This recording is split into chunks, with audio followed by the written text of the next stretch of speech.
Kukuja hivi, the policeman had to call me. Akajiintroduce, I'm a policeman, and if you can help us identify someone who is being cut down there, is a boda rider. Maybe wamechukua pikipiki yake.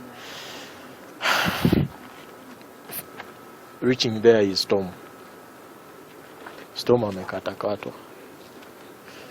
Storm is just in blood.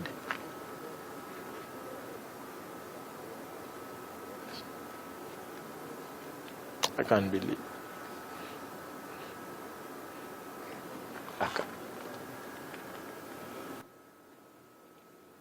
Lazima ichunguzwe kikamilifu.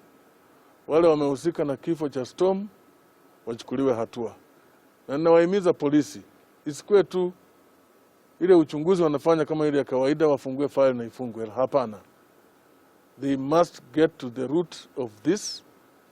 We have leads.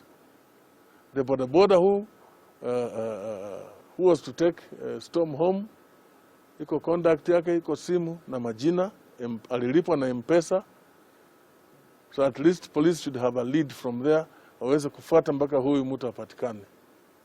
Na pia ichunguzwe the link that kifo ya Storm iko nayo kwa mambo ya siasa yetu ya Fort Kenya.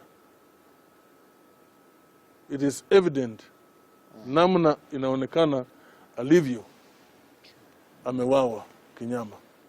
Na kuna mengine mengi siwezi kusema, nitaongea na polisi kuhusu ile habari, intelligence na information ambayo nimegather mwenyewe.